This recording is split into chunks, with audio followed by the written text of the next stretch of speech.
Hari ini saya akan bicara tentang demokrasi dan kebebasan rakyat.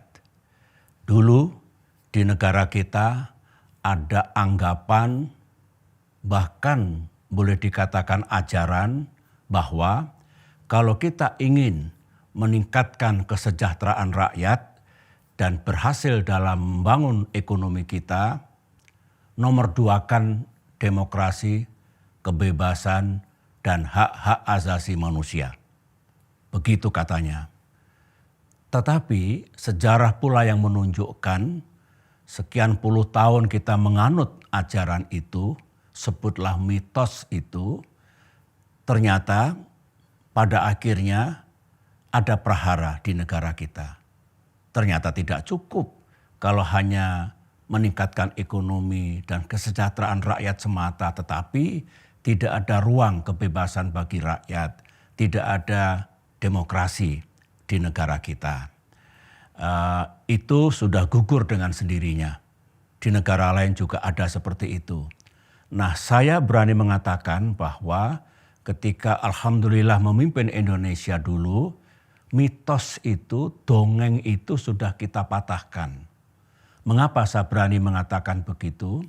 Selama 10 tahun, ruang kebebasan saya buka, demokrasi kita jaga, ternyata ekonomi kita tumbuh baik, tumbuh 6%. Demikian juga kesejahteraan rakyat juga meningkat.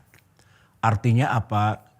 Kita, Indonesia, telah berhasil mematahkan mitos itu.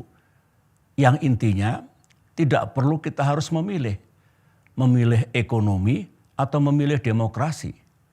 Dua-duanya bisa kita hadirkan sama saja.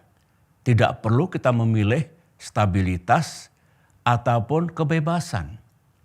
Kita sudah buktikan stabilitas nasional tetap terjaga, sementara kebebasan kita beri ruang yang cukup.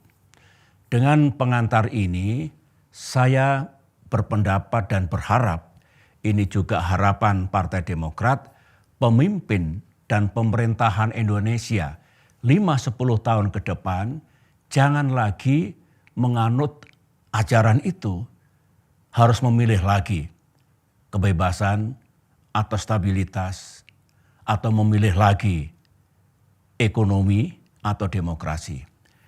Karena kita telah pernah membuktikan bahwa dua-duanya bisa kita capai, bisa kita hadirkan. Dan saya yakin Indonesia bisa. Insya Allah kita bisa.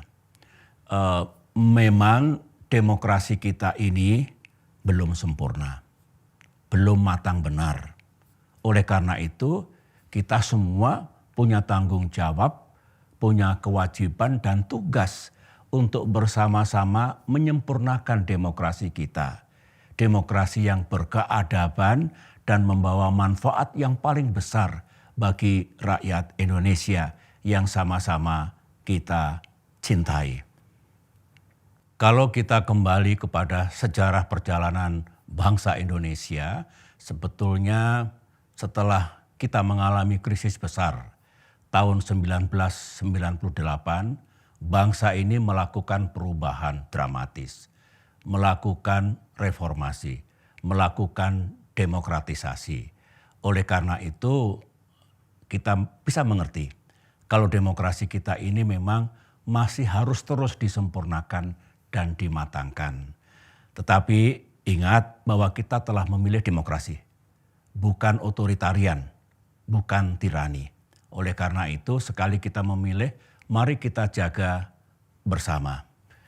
Kalau ada yang mencemaskan, Pak, kalau kebebasan kita beri ruang, kemudian demokrasi kita biarkan begitu saja, jangan-jangan stabilitas politik, stabilitas sosial, dan stabilitas keamanan kita terganggu.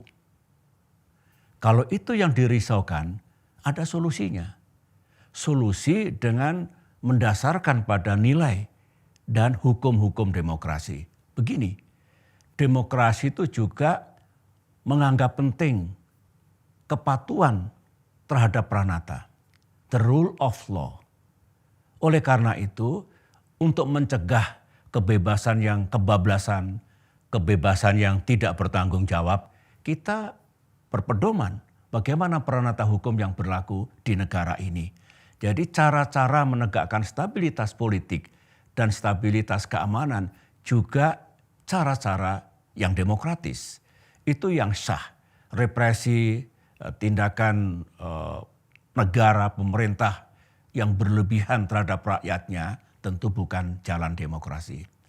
Itu pandangan saya, dan insya Allah kalau Demokrat nanti kembali ke pemerintahan dan suara Demokrat di DPR RI makin kuat, maka menjadi perjuangan besar kami, tugas kami untuk memastikan 5-10 tahun mendatang demokrasi kita tetap terjaga, kemudian ruang kebebasan kita buka, kebebasan yang bertanggung jawab, karena memang yang berdaulat di negeri ini sebetulnya rakyat yang sama-sama kita cintai.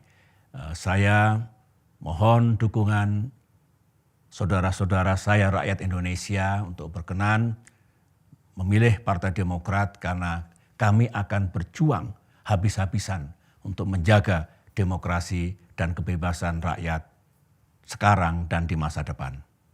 Demokrat, Demokrat.